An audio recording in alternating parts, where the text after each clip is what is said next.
네, 오늘은 출애굽기 21장 말씀 보겠습니다. 요즘 들어서 말씀을 보기 앞서서 요즘 들어서 유튜브로도 그렇고 개가 사람을 물지요. 사람을 물어서 어떻게 됩니까? 사람에게 상해를 가하지요. 개를 이렇게 끌고 나가지요. 산책을 합니다. 같이 워킹을 하죠. 워킹을 하다가 이제 줄을 놓게 되거나 또 입마개를 안 해가지고 다른 사람을 상해를 끼치는, 다른 사람을 물어서 그런 사고들이 잇따라 일어나고 있습니다. 뿐만 아니라 사람을 상해할 뿐만 아니라 또 개가 개를 상해하는 경우들이 많아요. 개가 다른 개를 봤을 때에 으르렁 거리죠. 공격적으로 변하고, 사람이랑 같이 있을 때는 모르겠는데 공격적으로 변합니다. 그럴 때 어떻습니까? 그리고 자칫 주인이 여자일 경우에는 그 힘을 감당하지 못하고 그 끈을 놔버리는 경우도 있고, 그렇게 되면은 그 개가 다른 개, 그 약한 개를 물어뜯어서 거의 반죽음이 되게 할 수가 있고, 반죽음뿐만 아니라 완전히 죽일 수도 있어요. 물려가지고 시름시름 앓다가 뭐 다음날 죽게 되는 그런 개의 경우가 있죠. 개 중에서도 좀 위험한 개들이 있죠. 핏불이라든지 뭐 칸갈이라고 하나요? 어쨌든 뭐 우리나라 도사견이라든지 진돗개도 상당히 뭐 개싸움 같은 거를 잘한다고 알고 있는데 모르겠어요, 정확하게는. 근데 보통 투견 그러면 도사견 그런 종류들이 이제 투견을 하는 것이고, 싸움을 잘한다는 거죠. 개싸움을 잘해요. 왜 이런 얘기를 하느냐? 그래서 어떻게 됩니까? 뭐 유튜브 보든 어떤 동영상들을 보면 그래요. 여자가 개를 끌고 가다가 목줄을 하고 있었는데 그 목줄을 놔버려가지고 그 힘에 못 이겨서 그 개가 다른 개를 물어 죽였어요. 근데 주인은 안절부절 못하고 뭐 어떻게 조치를 하지 못하고 있어요. 어떻습니까? 그거 볼 때 저는 저건 아니다. 저거는 좀 화가 나는 부분도 있어요. 아니 그렇게 이기지 못하면 더 철저하게 준비를 해오든가. 물론 그거를 그 개 주인이 고의적으로 이렇게 그것들을 했다라고, 다른 개를 죽였다라고 볼 수는 없지만 그런 가능성에 대해서는 인지할 수 있었잖아요. 그 개가 핏불이고 도사견이고 좀 이렇게 강하고 큰 개다 그러면은 그 개가 다른 개를 물어뜯어 죽일 수 있는 가능성에 대해서 생각해 볼 수 있잖아요. 쉽게 말해서 고의지요. 고의성이 있지요. 그 고의가 확정적인 고의가 아니라 법적으로 따지면은 미필적 고의라고 하는 겁니다. 여러분, 성경에서는 미필적 고의에 대해서 다루고 있어요. 미필적 고의가 우리나라 법정 용어에 나오는 단어이고 용어이고, 또 외국에 그런 단어가 있는지는 모르겠어요. 하지만 외국에서도 고의성에 대해서 어떤 법정에서 다루고 있다라는 거예요. 그것들을 고의성이 들어갔을 때, 그것이 드러났을 때는 그 훨씬 더 가중되는 그 처벌이 있다라는 거예요. 형벌이, 그 처벌이 훨씬 가중되는 부분들이 있습니다. 미필적 고의에 대해서 성경에서는 다루고 있어요. 또 어떤 예가 있냐면, 신명기 22장에서도 보시면은 집을 건축할 때에 지붕에 난간을 설치해라, 달아라. 왜냐하면 거기서 떨어져 죽어서 그 피가 너에게 돌아갈까 함이라. 피가 돌아간다는 것은 그 사람이 지붕에서 떨어져서 흘린 피에 대한 책임이 너에게도 있다. 책임이 있다라는 거. 피가 돌아간다. 너에게로 돌아간다라고 얘기하지만 그렇게 얘기합니다. 하나님께서는 그런 식으로 말씀을 하시는데 책임이 있다. 그 말은 피값을 너에게서 찾는다라는 거예요. 너에게서 어떤 고통이든 손해든 손실에 대한 어떤 대가든 그런 것들에 대해서 요구를 하신다라는 거예요. 그것도 미필적 고의지요. 여러분 보세요. 집을 새로 건축할 때에 지붕에다가 난간을 만들으래요. 왜냐하면 난간을 만들지 않아 가지고 그쪽에서 이렇게 다른 사람이 걸어가다가 그 난간에 지붕에 올라갔다가 떨어져 죽으면 그 피가 너에게서 찾는다. 이게 무슨 말이겠습니까? 네 책임이다라는 거예요.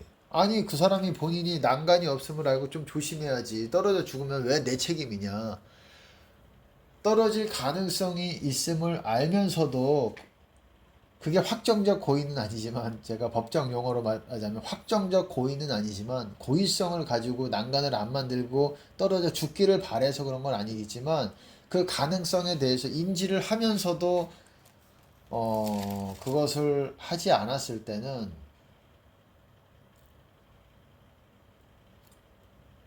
어떻습니까? 그에 대한 책임에, 뭐 완전한 책임이라고 할 수는 없겠지만, 그 사람이 설령 떨어져 죽은 사람이라든지 떨어져서 피를 흘린 사람, 완전히 또 죽지 않을 수도 있잖아요. 상해만 당할 수도 있고, 그 책임의 일부가 그 집주인에게도 있다라는 것이에요. 미필적 고의가 적용이 된다라는 거죠. 그리고 어떻습니까? 확정적 고의라는 게 뭐겠어요?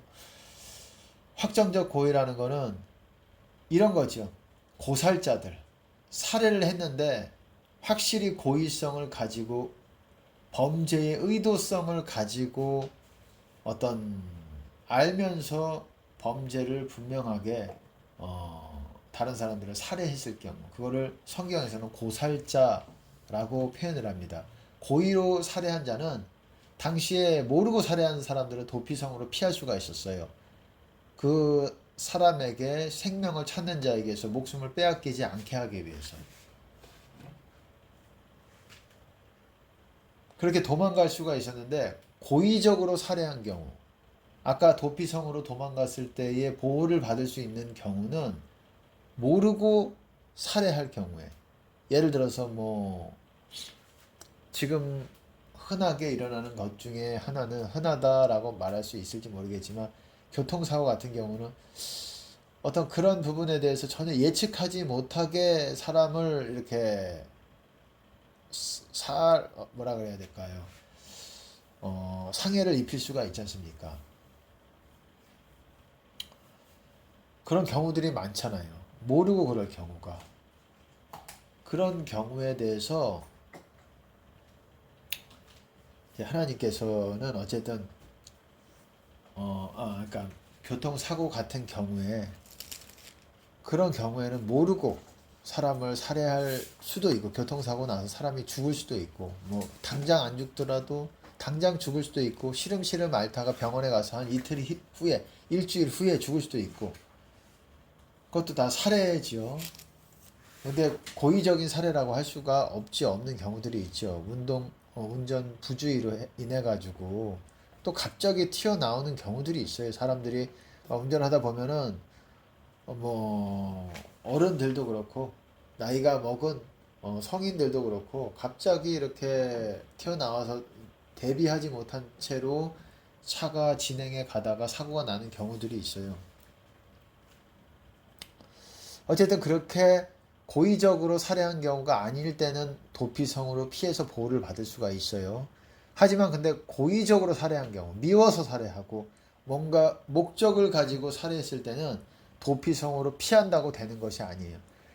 하나님의 재단을 옆에 뿔을 붙들고 있다고 할지라도 그를 끄집어내서 그 사람을 죽여야 된다라고 말하는 것입니다. 그렇게 형벌을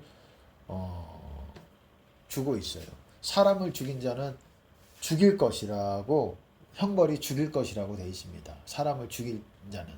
그리고 짐승을 죽인 자는 짐승으로 갚아줘야 된다고 얘기하고 있어요. 갚는 것이 있고 다 형벌이 또 차이가 있는 것입니다. 다 죄를 졌다고 목숨을 이렇게 돌에 맞아 죽는 것이 아니라, 어떤 것은 내가 가진 소유로 배상을 해야 되는 부분이 있고, 또 그렇습니다. 배상할 돈이 없을 때는 종으로 팔려가요. 그래서 그 사람의 7년 동안 종이 되는 거예요. 뭐 돈의 액수에 따라 달라지겠죠. 어쨌든 그런 고의성에 대해서 성경에서는 분명하게 말하고 있습니다. 사람을 쳐 죽인 자는 반드시 죽일 것이나. 근데 그 사람이 만일 사람이 계획함이 아니라 나 하나님이 사람을 그 손에 붙임이면 내가 위하여 한 곳을 정하리니 그 사람이 그리로 도망할 것이며 사람이 그 이웃을 짐짓 모살하였으면 고의적으로 죽였으면 너는 그를 내 단에서라도 잡아내려 죽일지니라. 내 재단에서라도 끌어내서 잡아내려라. 그래서 죽여라. 이 고의성에 대한 얘기예요. 살해를 했더라도 고의적이 아니면은 도망치면은 보호를 받을 수 있다라는 거예요. 지금 아까 전에 이제 또 두 가지 예를 말씀을 드렸어요. 이 난간을 만들지 않으면 그 피가 너에게로 돌아갈 수가 있다. 제가 또 오늘은 어떤 말씀을 나누려고 그러냐면, 만약에 아까 개 얘기를 했죠. 개가 주인이 놓쳐가지고 다른 개를 죽였어요. 그런 경우에 보면 참 안타깝습니다. 그 개 주인은 도대체 너무 이렇게 안일하게 생각을 하고 있고, 근데 성경에서는 여러분 손실을 끼치는 거에 대한 분명한 대가가 있어요. 보세요. 35절 21장 출애굽기 21장 35절에 보면 이 사람의 소가, 이제 여기서는 소가 나옵니다. 개가 아니라 소가 저 사람의 소를 받아 죽이면 산소를 팔아 그 값을 반분하고 죽은 것도 반분하려니와. 여러분 보세요. 소가 소를 죽이면 어떻게 한다고요? 살아있는 소를 팔아 그 값을 반분하고 죽은 것도 반분하고. 그러니까 쉽게 말해서 뭡니까? 소가 소를 죽였어요. 받아서 죽였어요. 개가 개를 죽여도 마찬가지예요. 개가 다른 개를 산책을 나와서 개를 죽였어요. 그런 경우에도 만약에 배상을 해야죠. 모르고 그랬다고 할지라도 배상을 해야죠. 개 주인이 다른 그 상해를 받은 개의 주인에게 배상을 해야 되겠죠. 반분하고. 근데 그런 경우는 모르고 그랬을 경우, 예측하지 못하고 또한 고의성이 없는 경우, 갑자기 부득이하게 일어나는 부지불식간에 일어나는 내가 어떻게 하지 못하는 경우에 그렇게 일어났을 때의 그런 경우고, 또 보세요. 그 다음 절이 그렇습니다. 그 소가 본래 받는 버릇이 있는 줄을 알고도 그 임자가 단속하지 아니하였으며, 그 주인이, 소 주인이 원래 이 소는 공격성이 강해. 그래서 다른 소나 사람을 쳐 죽일 수가 있어요. 그런 습성과 버릇이 있음을 알면서도 단속을 안 했어. 쉽게 말해서 내 개가 핏불이고 내 개가 투견이에요. 근데 입마개를 안 하고 나갔단 말이에요. 이 개가 다른 개도 물어뜯어 죽일 수가 있음에도 그렇게 하지 않았으면 어떻게 되느냐?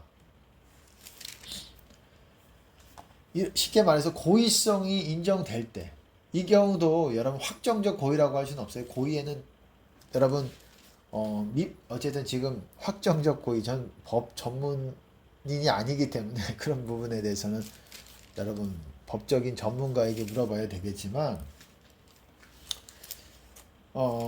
어쨌든 그 소가 받는 버릇이 있는 줄 알고도 그 임자가 단속하지 않았어요. 내 개가 핏불이에요. 투견의 경력을 가지고 있어요. 근데 입마개도 안 하고 줄도 느슨한 걸 힘만 가했다 하면 끊어질 수 있고, 목에다가도 그렇게 강하게 조이질 않았어요. 몸에다가도. 이 줄이 끊어질 가능성도 있고, 이런데 고의성이 인정되는 거죠. 무슨 고의겠습니까? 미필적 고의예요. 가능성을 알면서도 단속하지 않았을 때는 어떻게 하느냐? 그 처분이 그는 소로 소를 갚을 것이요 죽은 것은 그의 차지가 될 것이다. 개를 바꿔치기 하는 거예요. 네가 개를 고의적으로 이렇게 미필적 고의로 그 가능성을 알면서도 다른 개를 죽였으니 죽은 거는 네 차지가 되고, 네게 살아있는 개는 그 사람에게 다른 소로 다른 개로 갚아야 된다. 죽은 것은 네 차지가 되고 개를 하나 사줘야 된다. 이런 말이에요. 고의성이 들어갈 때와 고의성이 들어가지 않을 때에 그때의 마다 그 처분이 그 형벌의 차이가 다르다라는 거예요. 그 합의가 쉽게 말해서 우리나라 말로 합의가 되는 것도 다르다라는 거예요. 이것이 하나님께서 완전하시게 의로우신 완전하게 공의로우신 하나님께서 만드신 법이 이렇다라는 거예요.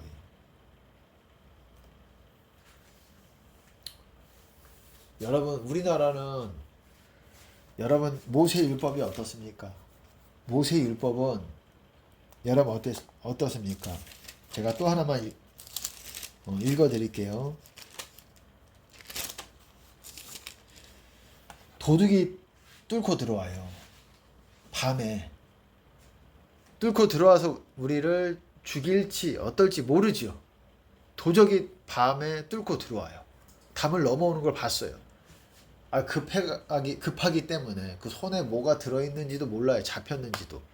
당시에는 뭐 가로등이라도 있었겠습니까? 기원전 몇천 년 전에 가로등도 없었던 불빛이라고는 거의 없고 누군가가 들어와요. 그래서 손에 돌을 들고 쳐 죽였어요. 뭐 돌뿐만 아니라 창을 들고 쳐 죽일 수도 있고 칼로 칼 이렇게 흉기를 입에 하지는 좀 그런 것 같고 둔기든 어쨌든 어떤 위협이 되는 걸로 그 사람을 때려서 그 사람이 죽어버렸어요. 그러면 어떻습니까? 우리나라에는 그것에 대해서 고민을 많이 하잖아요. 정당방위가 상당히 인정되기가 어렵다 그러잖아요. 근데 이거는 그 사람이 도둑을 쳐 죽였어요. 그랬지만 살인죄가 아니라는 거예요. 살인죄가 아니라 피 흘린 죄가 없으나 무죄라는 겁니다. 이게. 여러분 보세요. 이게 정당방위에 대한 얘기예요. 도둑이 뚫고 들어오는데 만약에 나를 죽일 수도 있어요. 죽일 어떤 위협을 느껴서 내가 죽였어요. 어떤 그 사람을. 그때는 살인죄가 아니라는 거예요. 피 흘린 죄가 없으나 그 사람이 죽을 수도 있고 죽지는 않고 누워 있을 수도 있겠죠. 계속 완전히 거동을 못 하게끔 그렇게 움직이지 못한 상태로 있을 수도 있든 거기에 대한 피 흘린 죄가 없다라는 거예요. 이게 완전하게 공의로우신 완전하게 의로우신 하나님의 법이라는 거예요. 근데 보세요. 해돋은 후면 피 흘린 죄가 있으리라. 만약에 도둑이 뻔히 들어오는 걸 알지만 밝아요. 누군지도 모르는 사람일 수도 있겠지만 그럴 때 만약에 쳐 죽였어요. 그러면 피 흘린 죄가 있다라는 거예요. 완전하게 있는지 모르겠지만 그러니까 정당 방위에 있어서 하나님께서 어떻게 보시는지를 이 땅의 창조주 아니시겠습니까? 하나님이 완전한 창조주이시며 이 모든 것을 창조하시고 법을 만드셨어요. 외적인 법뿐만 아니라 내적인 법까지도 그리고 자연 법칙까지도 하나님의 섭리 가운데서 운행이 되지 절대 피조물은 이탈하지 않는다는 거예요. 이탈할 수 있는 거는 여러분 사람밖에 없어요. 모르겠어요. 천사도 루시퍼도 이탈을 한 거죠. 어쨌든 의지를 가지고 있는 이 땅에서 육적인 피조물로서는 자유의지를 가지고 있는 사람이 하나님의 법을 벗어난다 라고 할 수 있는 겁니다. 이렇게 성경에서는 그 고의성과 그리고 또 어떻습니까? 정당방위 여러 가지 어떤 상황에 따라서 이런 것들에 대해서 알려주고 계십니다. 하나님이 어떻게 보시는지를. 이게 법이에요. 이게 모세의 율법입니다.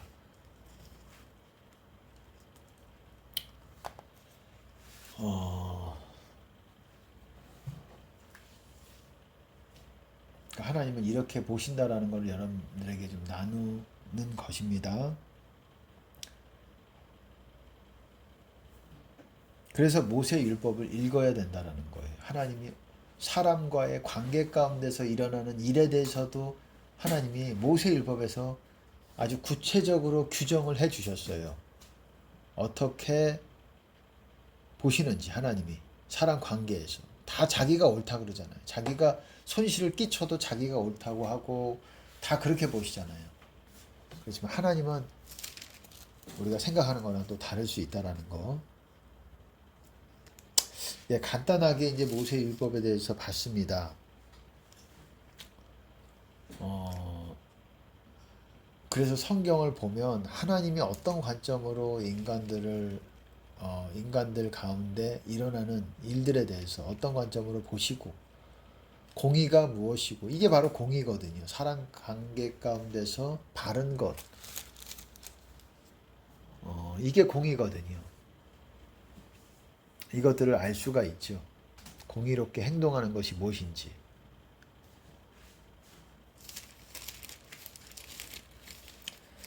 어쨌든 그렇습니다. 미필적 고의, 법정 용어를 여러분들에게 잘 모르실 수도 있겠지만 조금 나눠봤습니다. 모세율법 보면 이 법이라는 게 당시 몇천 년 전에 이 모세율법이 하나님께서 유대인들에게 이스라엘 사람들에게 주지 않았습니까?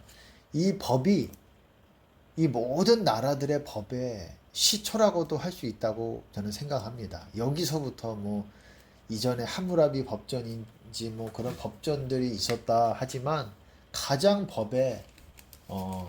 모든 법의 어떤 기준이 되고 스탠다드라고 해야 될까요? 법의 어떤 모델과도 같은 것이 바로 모세의 율법이라고 할 수가 있다고 생각을 합니다.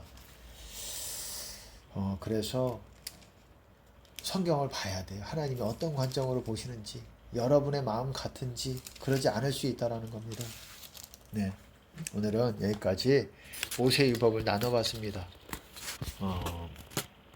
예수님께서도 천지가 없어지기 전에는 모세 1.1획도 모두 다 이루고 성취하실 거라고 말씀을 해주셨어요.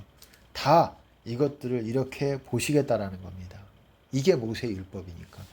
여러분 신약에 와서도 이 율법들을 보시고 죄가 무엇인지 사람 관계 가운데 바른 것이 무엇인지를 깨달아야 돼요. 여러분 그러는 저와 여러분 되시기를 예수님 이름으로 축복합니다. 아멘. 할렐루야.